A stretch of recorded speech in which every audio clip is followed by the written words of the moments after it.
This is the second of a set of videos that we're making, and I call that our concept series. And what we're doing during this is we're looking at some of the underlying beliefs within the belief system of Kabbalah and the tarot cards.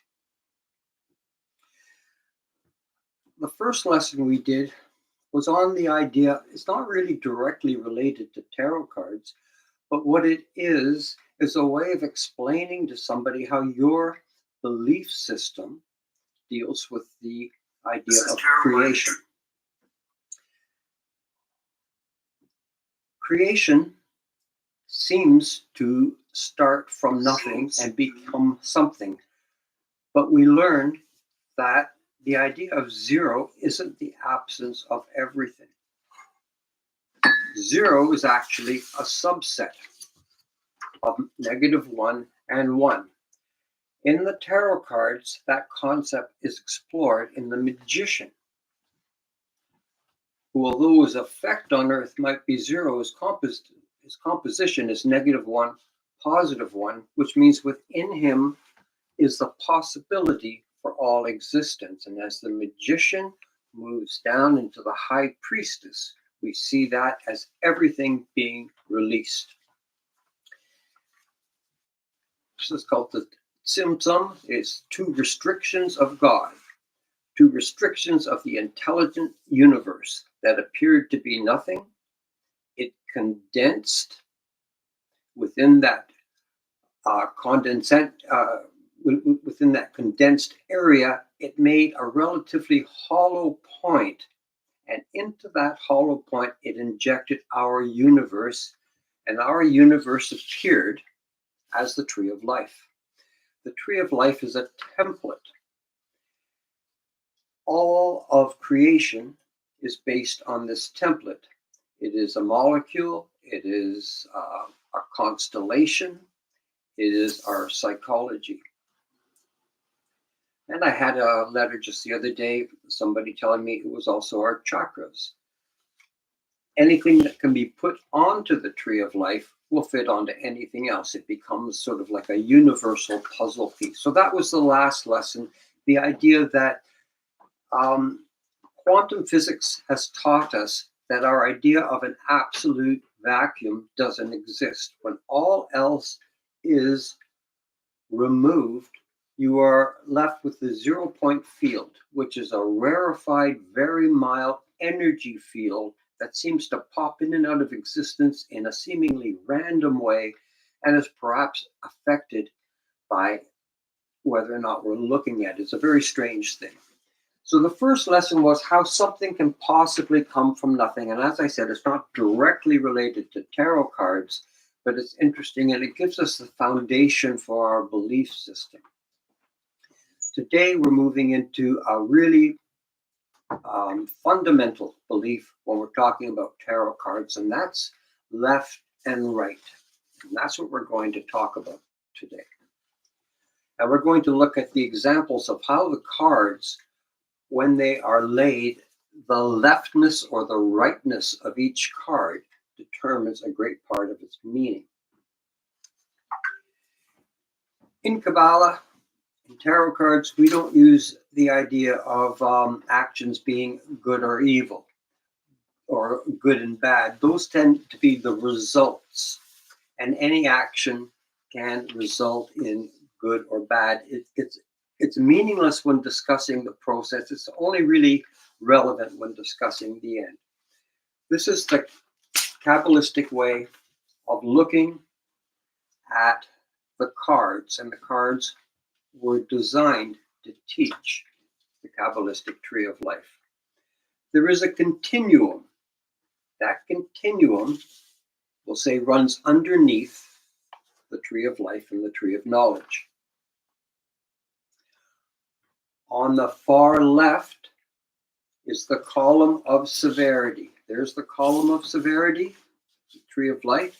This is the column of severity on the Tree of Knowledge.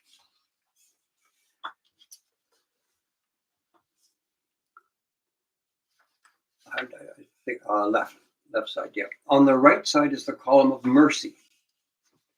This is the column of mercy on the tree of knowledge. This is the column of mercy on the tree of life. Both of these are bad.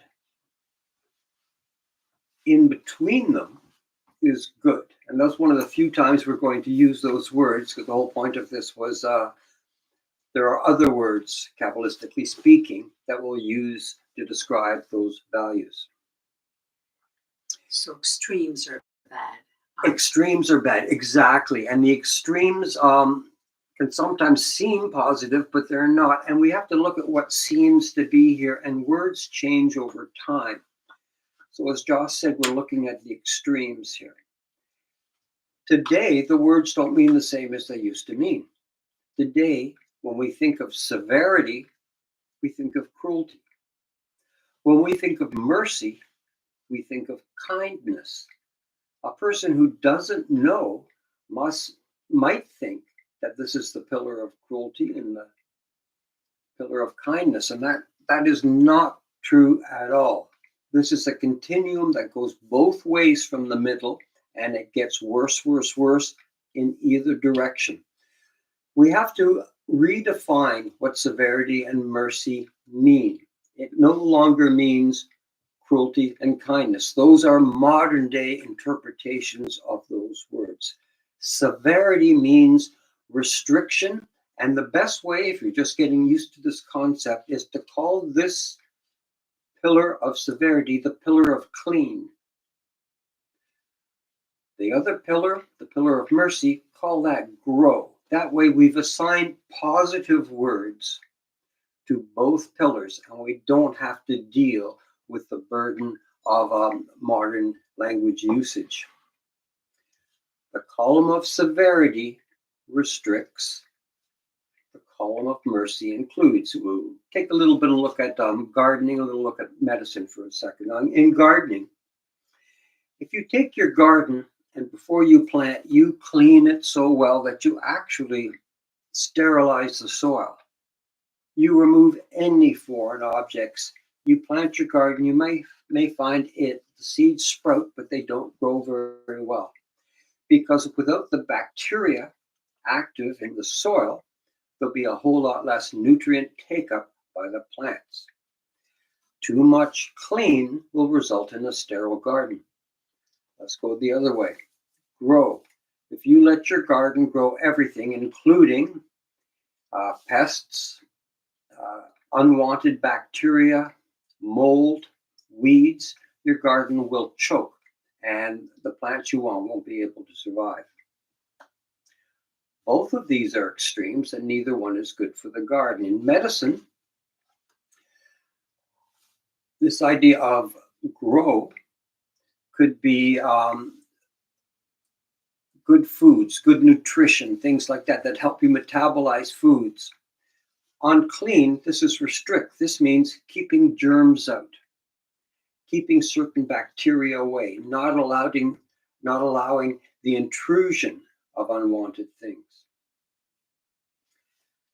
This is the continuum. This is what is underneath each of the two trees. Severity and mercy, which really mean clean and grow.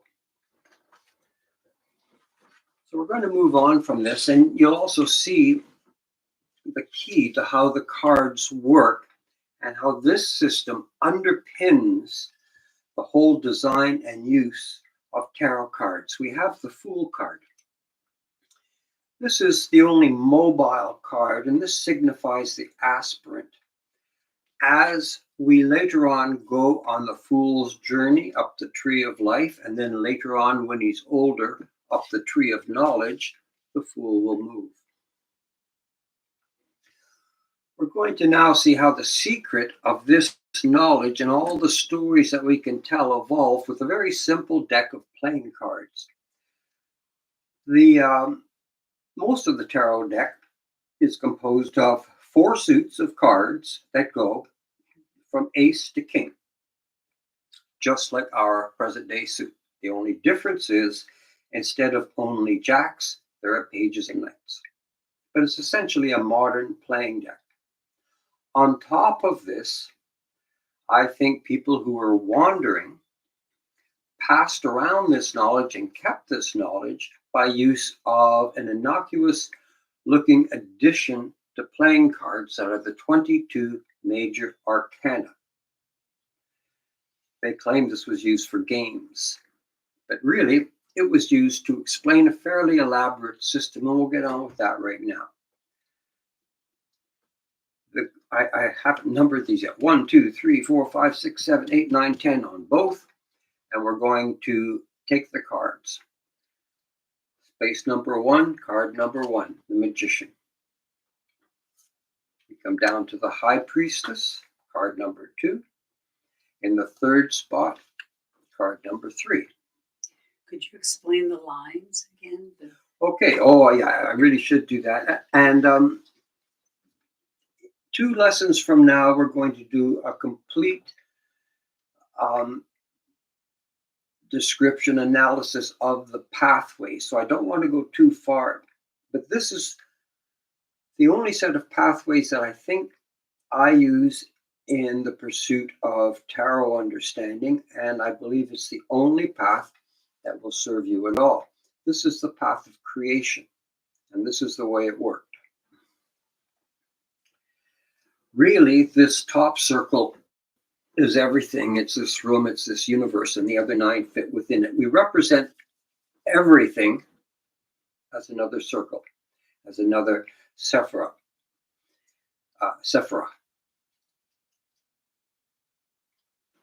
Once that Sephira was made with everything in it in potential, we begin the process of creation. And the process of creation kind of goes like this. Bang, bang, bang, bang, bang, bang. And it happened very quickly. Let's start. Out of Keter, out of the Magician, came the High Priestess and the Empress at once. Bang, bang. Sister, brother. Even though it's the High Priestess, this is on the male column, and this is before the sexes were branched. This is where the 2 columns were initially made, but I may be getting ahead of myself a bit. The next part of the lightning flash were these 2 together. Bang, bang. The sister and the brother. The teacher and the ruler. In the very center, we have Tiferet. That's another bang. That's beauty. That's central part. The last pairing we have is sister and brother, Hod and Netzach, strength and victory. And then at the very end, we come down to the keyhole, the access to the upper worlds, which is Yesod, and then Malkuth.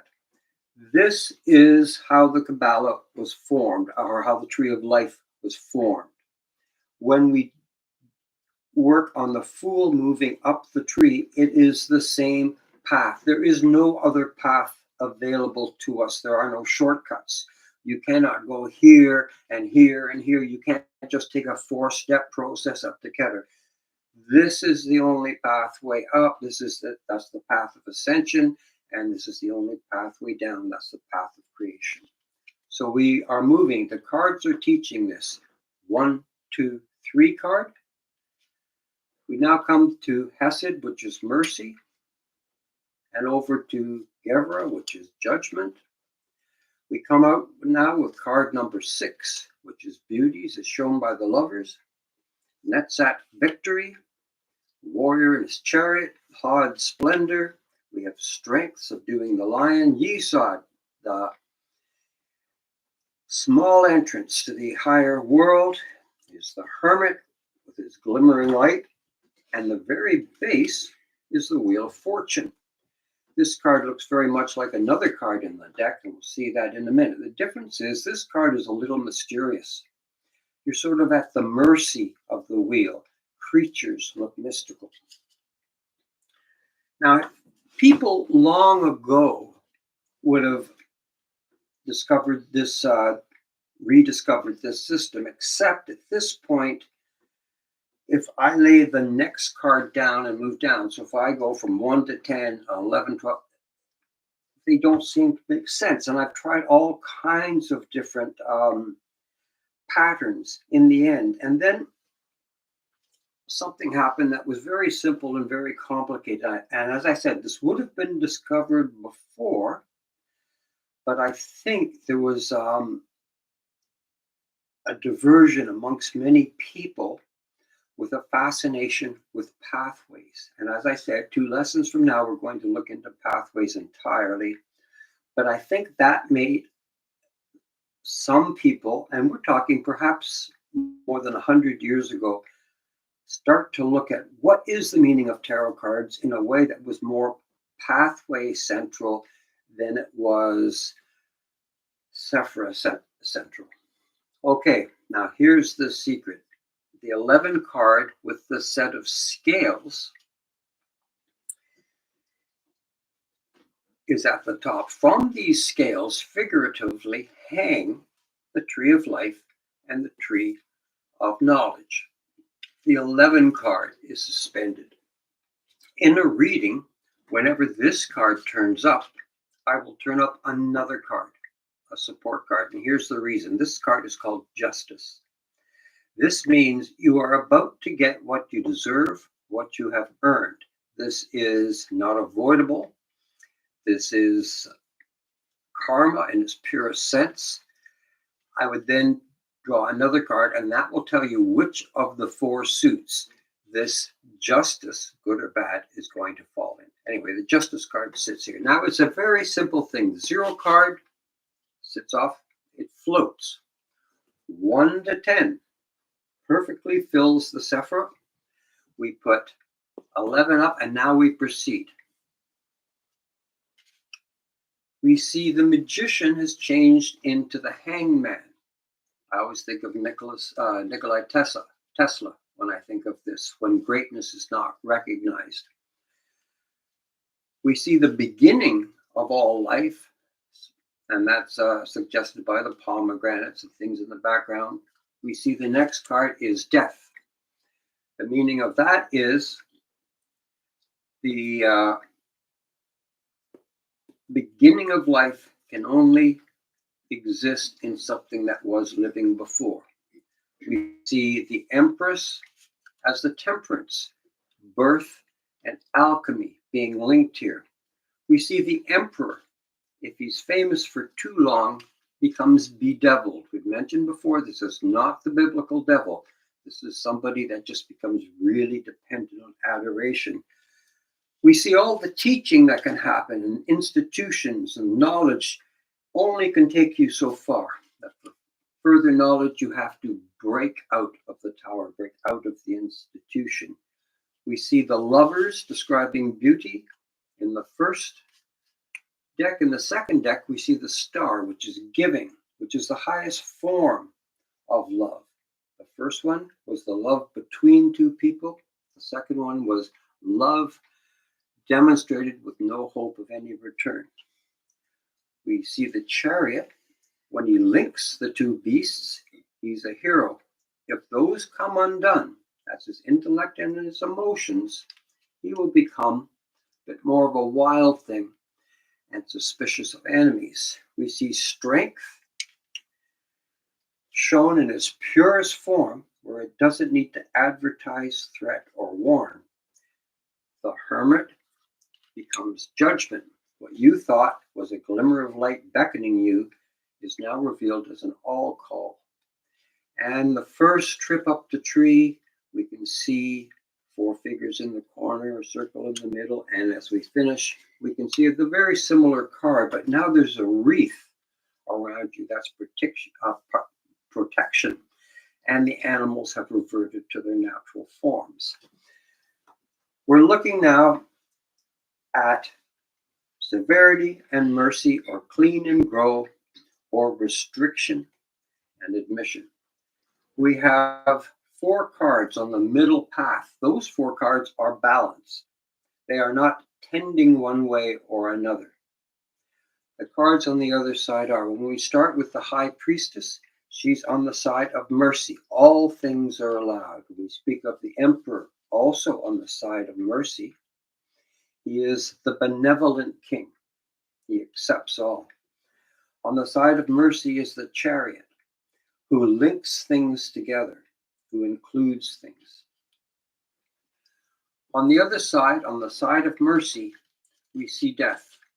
And this is to understand the circle of life, that without death, there is no continuation of life. On the side of mercy, we see when the emperor becomes bedeviled and wants more and more acolytes, more and more people worshiping him. That's the nature of his inclusion or his mercy. And in the moon card, when things revert to their wildness, they have no holds on them anymore, and everything is possible. That is the wildness, and that is the idea of mercy as inclusion. On the other side, and we'll get into this next lesson, we're going to talk about what the cards are, and we're going to see some of the things. Temperance, and as we know that alchemy, has to restrict. It has to clean. It cannot allow outside elements. We'll also see on the side of severity the leaving a type of knowledge that you have in order to pursue its higher form is severe. And strangely, such an innocent looking card, as we see in both of these Sephira on different trees, looks very innocent. We must remember that this exists on the side of severity or restriction. On the side of severity, we have the Empress, the universal maternal symbol. It's on the side of severity. This is not a person that wants to include everything. She has to exclude many things. The Hierophant, severity, does not accept all people. And strength, it is severe. In this case, it may appear gentle, but remember, this is on the side of severity.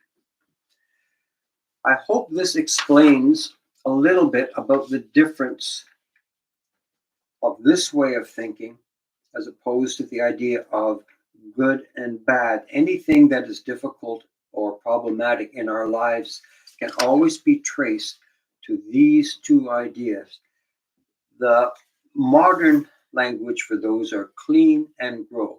We have to be in between these two. And I know in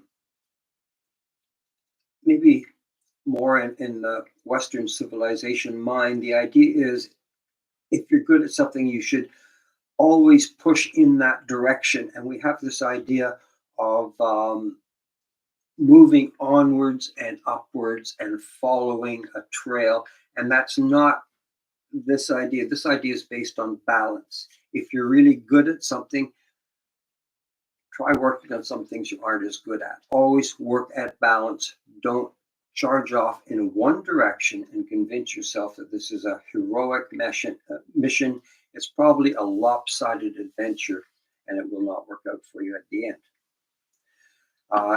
Next Wednesday, we're going to be looking at what the cards are not. And I think that will be interesting because over the years, the cards have become a little bit like greeting cards, where every card sort of shows us good things. And it's important to mention that the bad things are shown here too, because anything that is too far in either direction will also be a bad thing. And just finally, and we won't go into this too far now, as you're getting to know the cards, you will realize, for instance, that this card is on the side of mercy, and you'll have to justify that in some way. Even though this looks very stern, it looks like the Hierophant in a way. Mention the card. I should take a look at the High Priestess and the Hierophant. Both look like kind of stern priests teaching with pillars on either side of them. The Hierophant is on the side of severity.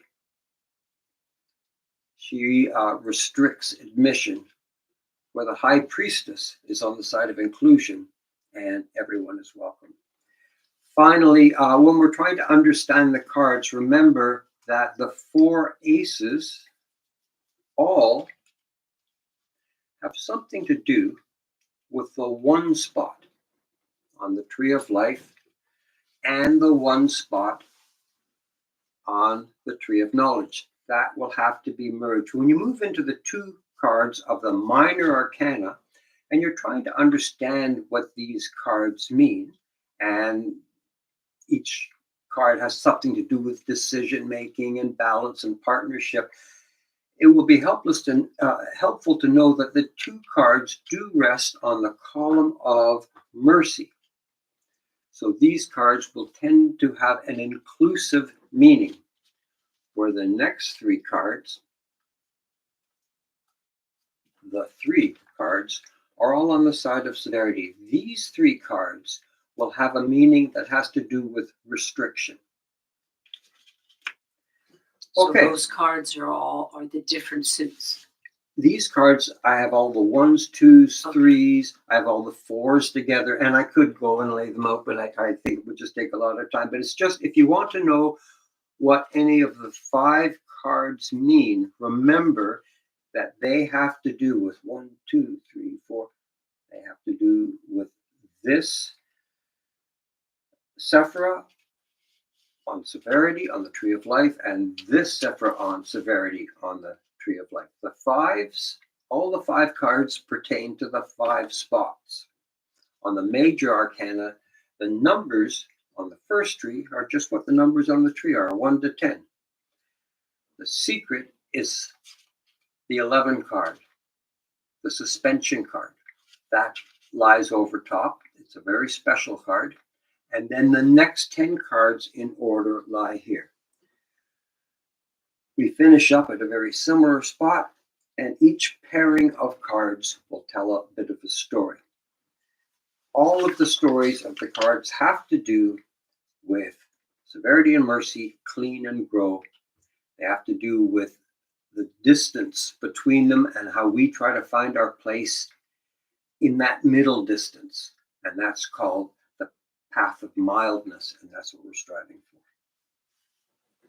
Anything else, Joss? No, can't think. Okay, so next Wednesday, we're going to take a look at what the cards are not. Thanks for listening, and bye for now.